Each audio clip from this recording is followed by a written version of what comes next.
The airlock's cold metal floor pressed against Lieutenant Maya Chen's knees as she knelt before Captain Vex. Her hands were bound behind her back with magnetic cuffs that hummed softly against her wrists. The crew of the merchant vessel Crimson Trader stood in a silent semicircle behind their captain, their faces carefully blank. Maya had worked alongside these people for 6 months. Not one of them met her eyes now. Captain Vex was a Krallian, his scaled skin the deep purple of old bruises, his triple-jointed fingers drumming against the datapad in his clawed hand. When he spoke, his voice rattled like stones in a metal cup. "Lieutenant Maya Chen, you have been found guilty of insubordination and attempted sabotage of legitimate business operations," Vex announced, reading from the screen. "The sentence is immediate expulsion from this vessel." Maya lifted her chin. She knew what those words meant. In the cold vacuum between stars, expulsion was just a polite word for execution. "Those cargo manifests were fabricated," Maya said, her voice steady despite the fear coiling in her stomach. "You wanted me to sign documents that would blame the Terran colonies for weapons trafficking. Innocent people would have been investigated, arrested, their lives destroyed. I will not do it." Vex's eyes, all 3 of them, narrowed to slits. "You knew the rules when you signed onto this crew. Loyalty above everything else. We do what is necessary to survive out here on the fringe. Survival does not require becoming a monster," Maya replied. A few crew members shifted uncomfortably. Maya recognized the look in their eyes. They were afraid, but perhaps some small part of them agreed with her. She had been one of them once, desperate for work after the war ended. The galactic military had downsized rapidly, leaving thousands of trained personnel scrambling for civilian positions. Maya had skills as a navigator and systems analyst, but positions were scarce. When the Crimson Trader offered her work, she had been grateful. That gratitude ended 3 days ago when she discovered what Captain Vex truly transported in those sealed containers. Not medical supplies or mining equipment, as the manifests claimed, but illegal weapons and forged documents designed to frame peaceful colonies. The plan was clever and cruel. By making it appear that human colonies were trafficking arms, Vex's actual buyers could operate freely while authorities focused on innocent targets. Maya had confronted Vex privately, asking him to stop. He had laughed and told her to sign the new manifests, or face consequences. She refused. Now she knelt in the airlock, facing those consequences. "You speak of monsters," Vex said, stepping closer. His breath smelled of sulfur and decay. "But you are naive, Lieutenant. The galaxy does not reward principle. It rewards strength and cunning. You had a choice. You chose poorly. History will remember those who stood for something," Maya said quietly. "Not those who merely stood by and watched." Vex's laugh was a harsh bark. "History is written by survivors, Lieutenant. And you will not be among them." He gestured to his first mate, a hulking Torguth named Krell. The massive alien moved forward and hauled Maya to her feet with casual strength. He dragged her toward the inner airlock door.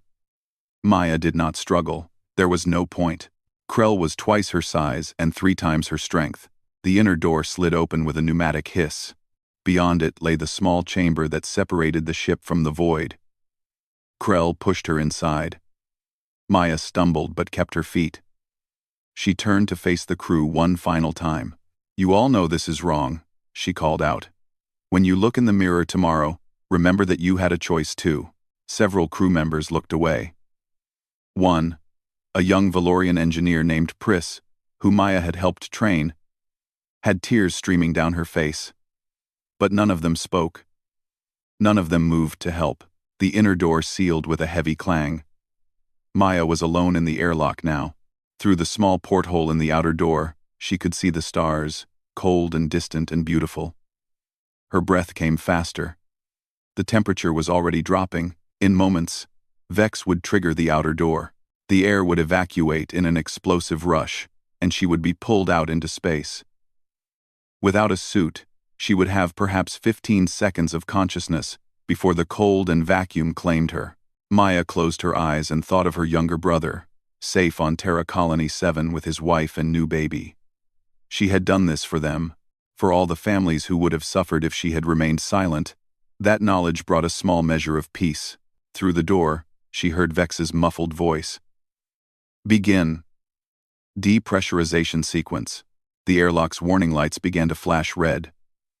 A computerized voice calmly announced, "Exterior door opening. In 30 seconds. 29. 28. Maya braced herself against the wall. She would face this with dignity. 23. 22.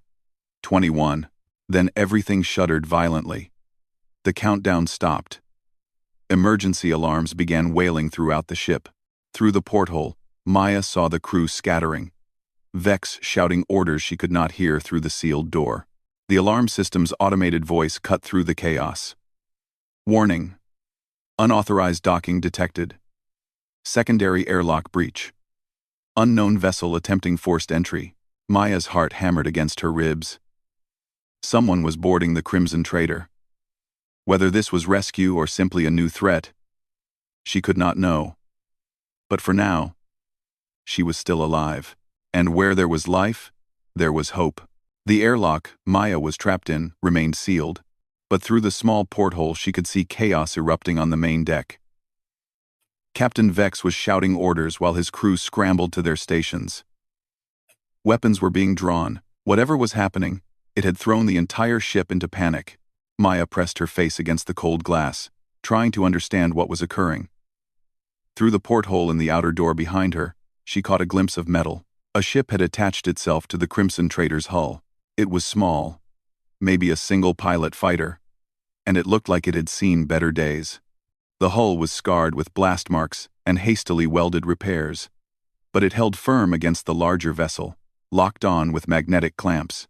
Then she heard it. The distinctive sound of a secondary airlock being forced open. Someone was cutting through the security systems. Whoever piloted that battered fighter was coming inside. Maya's breathing quickened. Pirates often attacked merchant vessels in this sector. But pirates usually traveled in groups, not alone. What kind of person would board a ship single-handedly? The answer came 60 seconds later. Through her porthole to the main deck, Maya watched as a figure emerged from the secondary corridor. He was human, lean and quick, wearing a brown flight jacket that had seen more jumps than most pilots survived. Dark hair fell across his forehead, and he moved with the easy confidence of someone who had done dangerous things so many times they no longer seemed dangerous at all. In his right hand, he carried a plasma pistol aimed directly at Captain Vex. "Nobody move," the pilot said, his voice carrying clearly through the door. "I would really prefer not to shoot anyone today." Vex's scales flushed darker purple with rage. "Who are you? Do you have any idea what you have just done?" "Jack Rivera," the pilot said with a slight smile. "And yeah, I have a pretty good idea. I have done this kind of thing before." Maya's eyes widened. Jack Rivera. She knew that name. Every navigator in the outer sectors knew that name. 5 years ago, Rivera had been a licensed cargo pilot with the Galactic Transit Authority.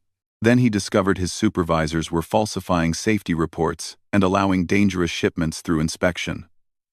When he reported them, they buried his complaints.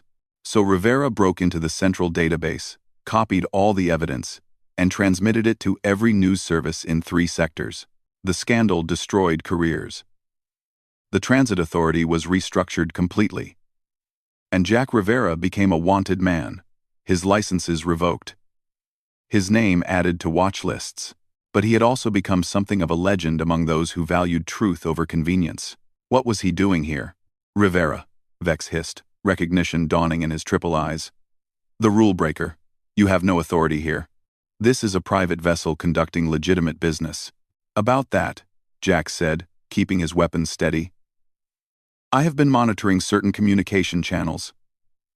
Picked up some interesting chatter about this ship, so I did a little research." He pulled a data chip from his pocket with his free hand and tossed it to Vex. "Those are copies of your real cargo manifests, the ones you did not want anyone to see." Vex did not pick up the chip. His claws flexed at his sides. Jack continued, "But I am not here about your cargo. I am here about your crew. Specifically, one Lieutenant Maya Chen. Where is she? Maya's heart leaped. He was here for her? But how did he even know? Vex's laugh was ugly. The traitor? She is being dealt with, according to ship law. Ship law, Jack repeated, his voice going cold. Is that what you call murder? She signed a contract. She broke that contract. There are consequences. Jack's eyes swept the deck until they found the airlock where Maya was trapped. She saw him see her through the porthole, saw his jaw tighten when he noticed her bound hands and the flashing warning lights around the chamber. Let her out, Jack said quietly. Right now. Or what? Vex challenged. You will shoot me? My crew will tear you apart before you take 3 steps. Jack smiled, but there was no humor in it. See, that is where you are wrong. Because I am not just some random pilot. I am here on official guild business. He reached into his jacket and pulled out a badge. It looked official, though Maya suspected it was probably fake. Lieutenant Chen is a registered witness in an ongoing investigation. Harm her, and you will have every enforcement agency in 3 sectors hunting you down. It was a bluff. Maya could tell from the slight tension in Jack's shoulders, the way his eyes flickered just briefly to calculate his escape route. There was no investigation. No official business. He was making it up as he went along. But it was a good bluff, delivered with absolute conviction. Vex stared at the badge, his 3 eyes narrowing. Maya could almost see the calculations running through his mind. If Jack was lying, killing them both would eliminate the problem. But if he was telling the truth, even partially, the consequences would be severe. Vex operated in the shadows, avoiding attention. A full investigation would destroy his entire operation. The silence stretched. The crew waited, weapons half raised, uncertain. Finally, Vex gestured sharply to Krell. Release her. The massive Torgath lumbered to the airlock controls and deactivated the execution sequence. The inner door hissed open. Maya stepped out on shaking legs, her hands still bound behind her. Jack moved quickly, keeping his weapon on Vex while he approached Maya. With one hand, he released her magnetic cuffs. They clattered to the floor. Maya rubbed her wrists, feeling circulation return painfully to her fingers. Can you walk? Jack asked quietly. Yes, Maya said, her voice rough. Then stay close to me. We are leaving. They backed toward the secondary airlock together, Jack's weapon never wavering from Vex. The crew parted reluctantly. Young Pris, the engineer, caught Maya's eye and mouthed 2 words. Thank you. They reached the corridor. Jack's fighter was visible through the airlock, still magnetically clamped to the hull. Get inside, Jack told Maya. Strap in. This is going to get rough. Maya climbed through the connector tube into the small cockpit. It was cramped but clean, every surface showing signs of careful maintenance, despite the exterior damage. She found the co-pilot seat and secured the harness. Jack followed, sealing the airlock behind them. Through the porthole, Maya saw Vex rush to the weapons console. Hold on, Jack said, dropping into the pilot seat. His hands flew over the controls. He is going to fire. The magnetic clamps released. The wandering star pushed away from the Crimson Trader just as energy beams lanced through the space where they had been seconds before. Jack threw the ship into a hard turn, engines roaring to life. More weapons fire chased them, missing by meters. Then space itself seemed to tear open in front of them. A swirling vortex of light and darkness appeared, spinning with terrible energy. No, Jack breathed. A wormhole anomaly. Vex was mining the unstable ones. The anomaly's gravity caught them, pulling them forward. Jack fought the controls, but it was useless. The wandering star tumbled into the vortex, and reality twisted around them. Maya felt her stomach lurch as the wandering star spun through the wormhole anomaly. Colors that had no names flashed past the viewports. Time seemed to stretch and compress simultaneously. She gripped the armrests of her seat hard enough that her knuckles turned white. Then, as suddenly as it began, it ended. They tumbled out of the anomaly into normal space. But immediately, warning alarms screamed through the cockpit. The control panels flickered, several going completely dark. Maya heard the concerning sound of air hissing somewhere behind them. Hull breach, Jack said tersely, his hands flying over the controls. Small one, but we need to seal it fast. I will find it, Maya said, unstrapping from her seat. She had trained for emergency repairs in the military. Those skills came back instantly. She crawled into the cramped maintenance space behind the cockpit, following the sound of escaping air. There, a small tear in the hull plating where the anomaly's forces had stressed the metal beyond its limits. Maya grabbed the emergency sealant kit mounted on the wall and applied the fast-setting compound to the breach. Within seconds, the hissing stopped. Sealed, she called back to Jack. Good work, he replied. But we have bigger problems. Life support is failing. The anomaly scrambled half our systems. We have maybe 6 hours of breathable air, and our engines are offline. Maya climbed back into the cockpit and looked at the diagnostic screens. Jack was right. The damage was extensive. Where are we? Jack checked the navigation systems. Unknown space. The anomaly threw us way off course. I am not seeing any familiar star patterns. Maya looked through the viewport. They were drifting in what appeared to be a massive debris field. Chunks of metal and broken structures floated all around them, some as small as her hand, others as large as buildings. The debris was old, covered in the particular patina that came from centuries of exposure to cosmic radiation. This is a graveyard, Maya said softly. Yeah. Jack agreed. Ancient one too. Look at the design of those structures. I have never seen architecture like that. Despite their dangerous situation, Maya felt a spark of curiosity. The debris showed signs of advanced technology, but the style was completely foreign. Whoever built these structures had been gone for a very long time. Wait, Maya said, pointing. There. That larger structure. Is that a station? Jack adjusted their trajectory with the maneuvering thrusters, one of the few systems still functioning. He brought them closer to what Maya had spotted. It was indeed a station, or what remained of one. The structure was huge, easily 2 kilometers across, built in a spiral pattern that seemed both beautiful and functional. It might have salvageable parts, Jack said. We need to repair our oxygen recyclers, or we are not going to last long enough to worry about engines. Can we dock? Maya asked. Only one way to find out. Jack guided the wandering star carefully through the debris field. His piloting was exceptional. Maya watched him work, noticing how he anticipated the drift patterns, how he used minimal thruster burns to conserve fuel. This was someone who had survived on skill and instinct for a long time. They found a docking port that looked intact. Jack lined them up and engaged the magnetic locks. The clamps caught and held. They both waited, watching the atmospheric sensors. The docking collar is sealed, Jack said, but there is no atmosphere on the other side. We will need to suit up. They found 2 emergency suits in the storage compartment. The suits were basic but functional. Maya helped Jack check his seals, and he did the same for her. Then they cycled through the airlock into the ancient station.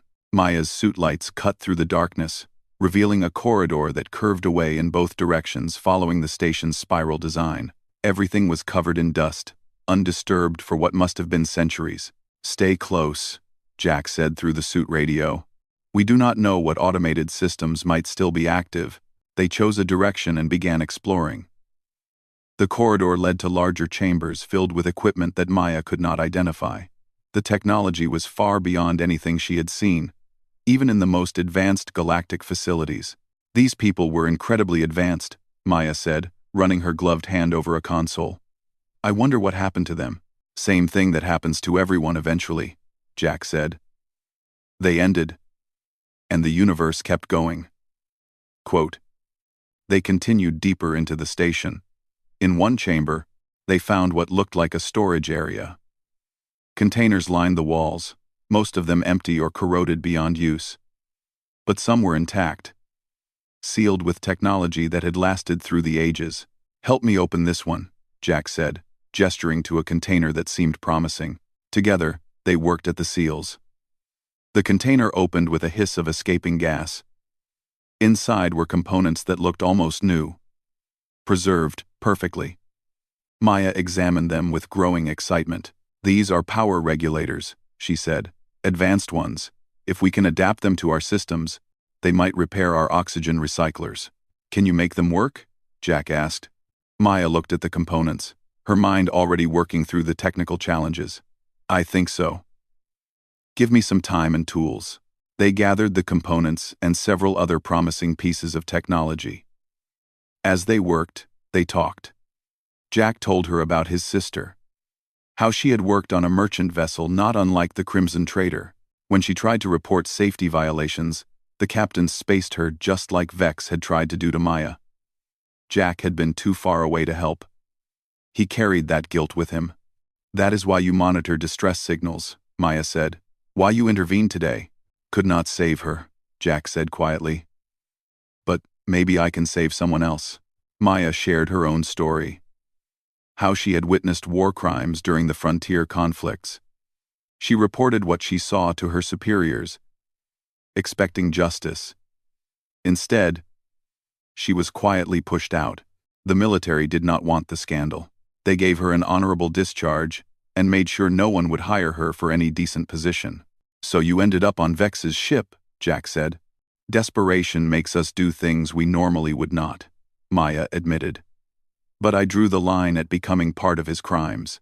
That took courage, Jack said. They returned to the Wandering Star with their salvage. Maya spent the next several hours adapting the ancient technology to their modern systems.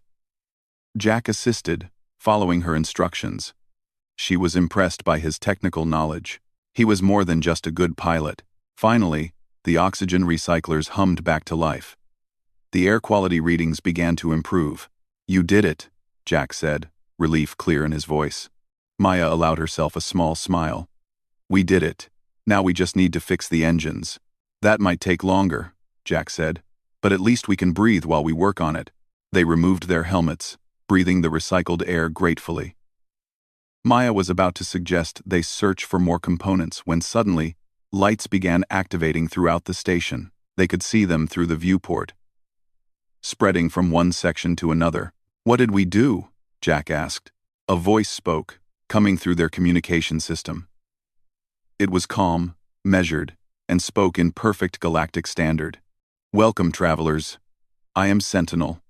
I have been waiting a very long time for someone to arrive. Maya and Jack looked at each other in shock. You are an artificial intelligence? Maya asked. I am the caretaker of this facility, Sentinel replied. My creators left me here to assist worthy travelers. You have passed the first test by successfully utilizing our technology. Now you face a choice. What choice? Jack asked warily. Holographic displays activated in front of them, showing two images. One showed a clear navigation route back to known space. The other showed data streams, evidence files, and a network map. I can provide you with technology to return home safely, Sentinel said. Or, I can provide you with information about a criminal network that threatens many innocent lives. The choice is yours. Maya stared at the displays, her heart pounding. Their decision would change everything. Maya stared at the holographic displays floating in front of them. Her mind raced through the implications of what Sentinel was offering: safe passage home, or dangerous knowledge that could save lives but might cost them their own. Jack moved closer to the display, showing the criminal network. His eyes scanned the data flowing across the screen. Maya watched his expression darken as he read. This is bigger than just Vex, Jack said quietly. Much bigger. Sentinel's voice filled the cockpit again. Captain Vex is merely one node in a vast organization. They call themselves the Void Chain. They operate across 17 sectors, using legitimate merchant vessels as cover for trafficking, fraud, and exploitation. The holographic map expanded, showing connections between dozens of ships and stations. Maya recognized several names. These were vessels that claimed to transport medical supplies, construction materials, and food to frontier colonies. But according to Sentinel's data, they were doing something far different. They falsified documents to frame innocent colonies, Sentinel continued. While authorities investigate false leads, the Void Chain continues their operations unimpeded. Hundreds of innocent people have been arrested, based on fabricated evidence. Entire communities have been destabilized. Maya felt sick. She had almost become part of this. If she had signed those manifests, Vex demanded, she would have contributed to destroying innocent lives. Why show us this? Maya asked. Why not transmit this information to the authorities yourself? My programming restricts me from direct intervention in galactic affairs, Sentinel replied. I can only assist those who come seeking help. You came here by chance, but your presence gives me an opportunity. I can provide you with encrypted copies of all evidence, but the choice of what to do with it must be yours. Jack turned away from the display and looked at Maya. What do you think? Maya studied the navigation route home. It was clear and safe. They could repair their ship with Sentinel's help, follow that route, and be back in known space within 3 days. They could report what happened with Vex and move on with their lives. It was the smart choice, the safe choice. But then she thought about all those innocent people in the data files. Families like her brothers, living peaceful lives, suddenly torn apart by false accusations, children watching their parents arrested for crimes they did not commit, communities destroyed by lies. Can you show me the current targets? Maya asked Sentinel. The display shifted, highlighting several colony worlds. Maya's blood ran cold when she saw one name. Terra, Colony 7. No, she whispered. What is it? Jack asked. My brother lives there, his wife, their baby. Maya's hands clenched into fists. They are planning to frame Terra Colony 7? According to the intercepted communications, yes, Sentinel confirmed.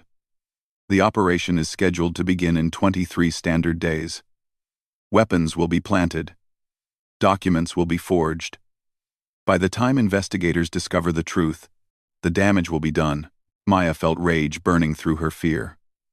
Her brother had worked so hard to build a life on that colony. He taught at the local school. His wife ran a community garden.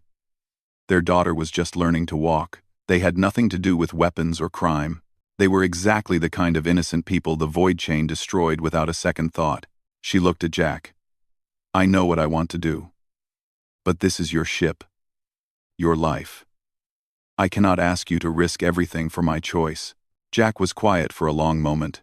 He walked to the viewport and stared out at the ancient debris field surrounding them. When he finally spoke, his voice was steady.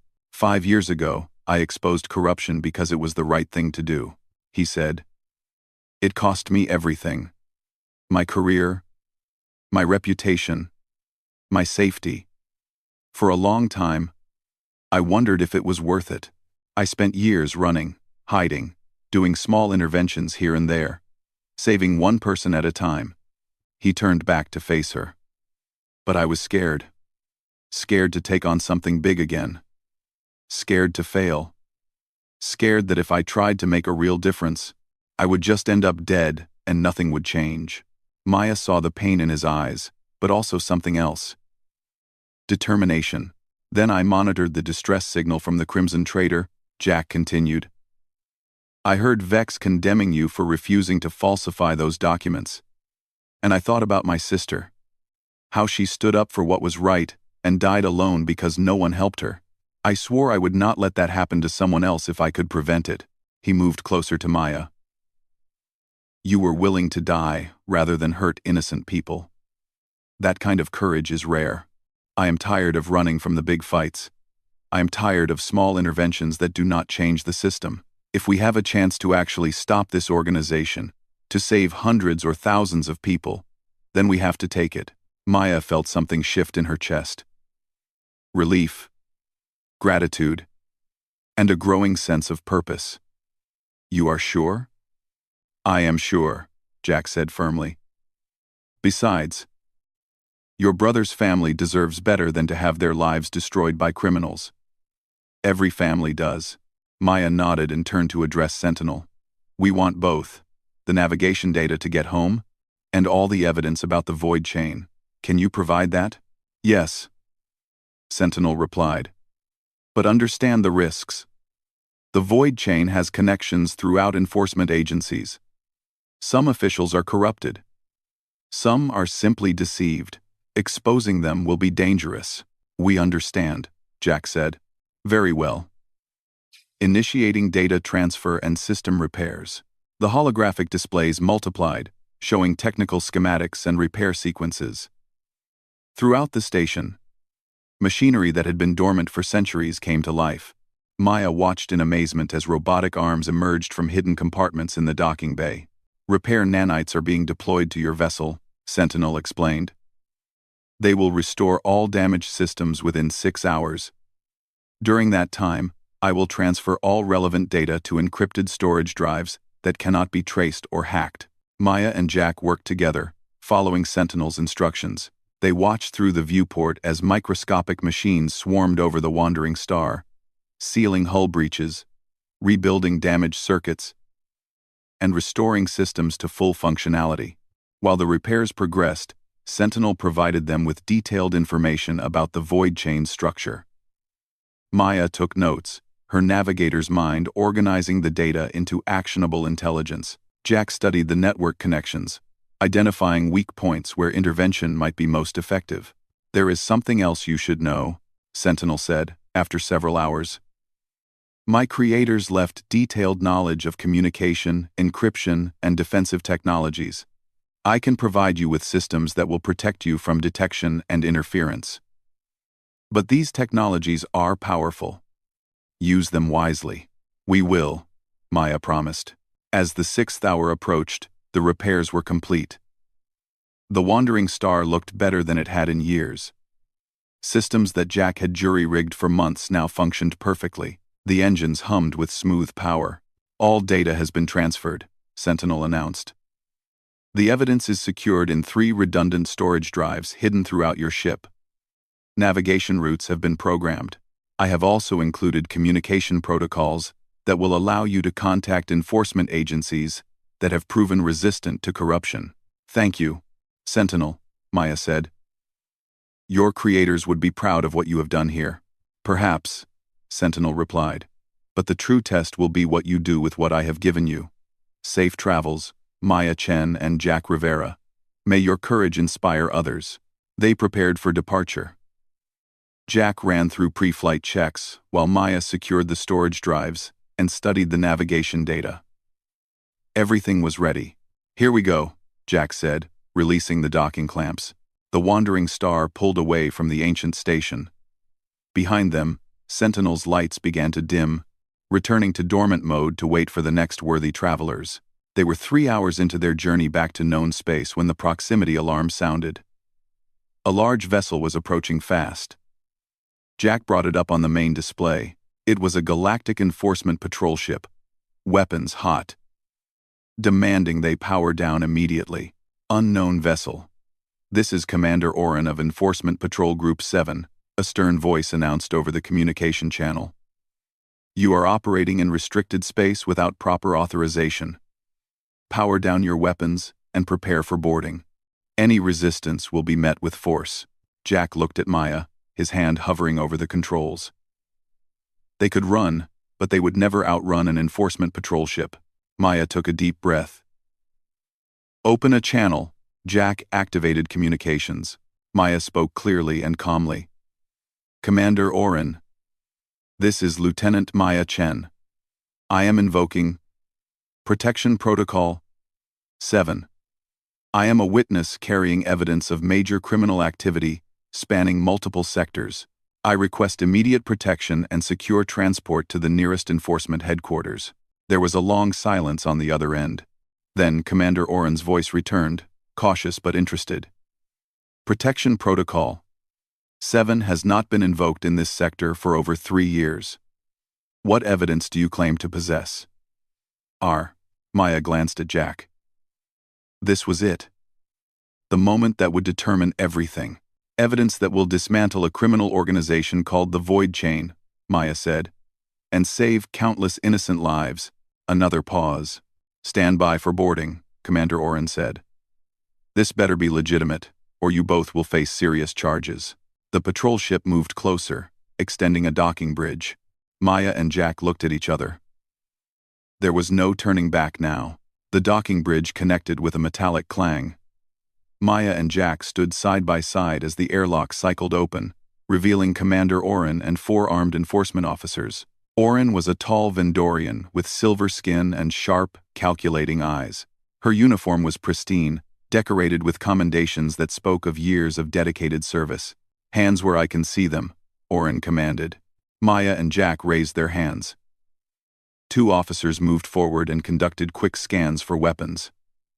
Finding none, they stepped back. Orin studied them both carefully. "Lieutenant Maya Chen and Jack Rivera." "Yes. I know who you are, Rivera. Your name appears on several watch lists. You are wanted for unauthorized access to Transit Authority databases." "That was 5 years ago," Jack said calmly. "And everything I revealed was true." "Truth does not excuse breaking the law," Orin replied. But there was something in her tone that suggested she did not entirely disagree with his actions. She turned to Maya. "You claimed Protection Protocol 7.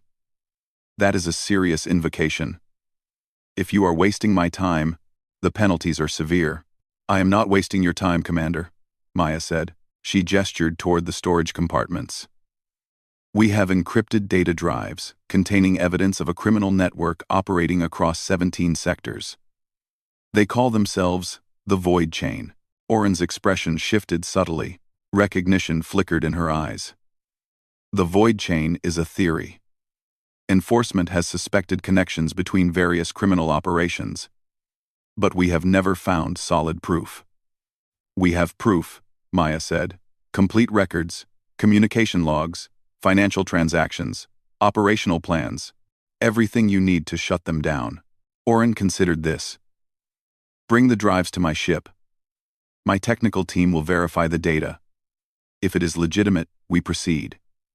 If not, you both face charges." Over the next 2 hours, Orin's specialists examined the encrypted drives. Maya and Jack waited in a secure conference room, guarded but not restrained. Finally, Orin returned with her chief analyst, a young human woman named Technical Officer Park.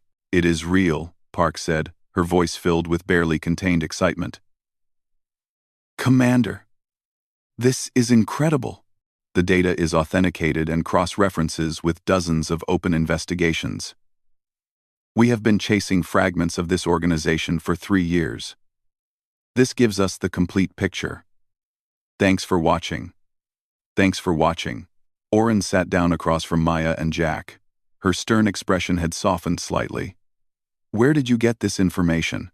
Maya and Jack exchanged glances. They had agreed not to mention Sentinel.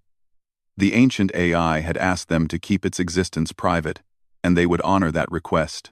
"We intercepted communications while fleeing from Captain Vex of the Crimson Trader," Jack said, which was technically true, just incomplete. "We compiled the data and brought it to you." Orin did not look entirely convinced, but she did not press the issue. "Captain Vex. He is in our databases as a suspected smuggler. What was your involvement with his vessel?" Maya explained everything. Her desperate need for work after being pushed out of the military, discovering Vex's true operations, refusing to sign the false manifests, the attempted execution, Jack's rescue, their journey through the anomaly. When she finished, Orin was quiet for a long moment. "You were willing to die rather than participate in framing innocent people." "Yes," Maya said simply. Orin looked at Jack. "And you risked everything to save someone you had never met." "I could not stand by and let another person die for doing the right thing," Jack replied. "Your actions 5 years ago, with the Transit Authority," Orin said. "I was assigned to that case. Your exposure of the corruption saved lives. Ships that would have failed inspection flew safely, because real standards were enforced again, but you broke laws to do it." Jack met her gaze steadily. "Sometimes the law protects the wrong people. I did what I had to do." Orin nodded slowly. "I understand. And I respect it. Even if officially I cannot say so." She stood and began pacing. "This evidence changes everything. We can coordinate simultaneous raids across multiple sectors. We can finally shut down the Void Chain." "There is something else," Maya said. "Terra Colony 7 is targeted for a false flag operation in 23 days. My brother's family lives there. The Void Chain plans to plant weapons and fabricate documents to frame the entire colony. Oren's expression hardened. We will make sure that does not happen. Terra Colony 7 will receive covert protection immediately. Relief flooded through Maya. Her brother and his family would be safe. What happens to us now? Jack asked. Oren returned to her seat. That depends. Lieutenant Chen, you are a witness to criminal activity, and you brought vital evidence. You will be placed under protective custody until the operations are complete. After that, you will be free to go. In fact, I would like to offer you a position. Maya blinked in surprise. A position? Enforcement needs people who understand how these criminal networks operate, Oren explained. People who have integrity and courage. We are forming a special task force to investigate and dismantle organizations like the Void Chain. Your skills as a navigator and analyst would be valuable. Your character even more so. Maya felt hope kindle in her chest. A real job, doing work that mattered, with people who valued truth. I would be honored, Commander. Oren turned to Jack. As for you, Rivera, your situation is more complicated. Technically, you are still wanted for crimes committed 5 years ago. Jack nodded, accepting this. I understand. However, Oren continued, given your cooperation in this matter, and the fact that your previous exposure of corruption ultimately served the public good, I am prepared to recommend a full pardon. Additionally, if you are willing, we could use someone with your particular skills, someone who knows how to operate outside normal channels when necessary. Jack looked stunned. You want me to work for enforcement? Not exactly for us, Oren clarified. More alongside us. As an independent contractor. Someone who can go places and do things that official officers cannot. With oversight, of course, and legal authorization, your tendency to break rules would be channeled productively. A slow smile spread across Jack's face. I think I can work with that. Over the following weeks, events moved quickly. Enforcement agencies across 17 sectors coordinated a massive operation. On the same day, at the same hour, teams raided Void Chain facilities simultaneously. Captain Vex was arrested along with 43 other high-ranking members of the organization. Hundreds of innocent people who had been falsely accused were exonerated and released. Maya testified in multiple proceedings. Her testimony delivered remotely from secure locations. Her words carried weight. Other victims of the Void Chain began coming forward. Inspired by her courage, Terra Colony 7 received warning about the planned operation.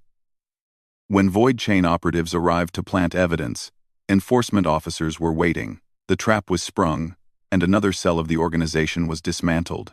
2 months after their encounter with Sentinel, Maya stood in the enforcement headquarters on Station Prime, officially sworn in as a special investigator. She wore a new uniform. One earned through merit and courage, rather than desperation. Jack stood beside her, no longer a fugitive but a recognized ally of law enforcement. His record had been cleared. His past actions reframed not as crimes but as necessary interventions. He had already completed 2 missions as an independent contractor, working cases that required his unique approach. After the ceremony, they walked together to the docking bay where the Wandering Star waited, fully restored and upgraded with official enforcement authorization codes. What is our next assignment? Maya asked. Jack pulled up a data file on his tablet. Possible trafficking operation in the Outer Rim. Enforcement has suspicions but no proof. They need someone to investigate quietly. Maya smiled. Sounds perfect. They boarded the ship together. Jack took the pilot seat while Maya settled into the co-pilot position. It felt right. Natural. Like they had been doing this for years instead of months. As the Wandering Star launched from the station, Maya looked back at the gleaming headquarters growing smaller behind them. She thought about how far she had come, from a desperate woman about to be thrown into the void, to someone making a real difference in the galaxy. Thank you, she said quietly to Jack. He glanced at her, surprised. For what? For breaking the rules when it mattered. For saving my life. For believing that one person could make a difference. Jack smiled. We both believed it. That is why it worked. The ship accelerated toward the jump point, engines humming smoothly. Ahead lay unknown dangers and new challenges. But they would face them together. Two people who refused to compromise their principles. Now changing the galaxy one mission at a time. In the cold darkness between stars, the wandering star shone bright, carrying hope to those who needed it most. And somewhere in an ancient debris field, Sentinel Systems registered the successful completion of its mission. The worthy travelers had chosen well. The AI returned to dormant mode. Satisfied. Ready to wait for the next souls brave enough to seek truth in the darkness.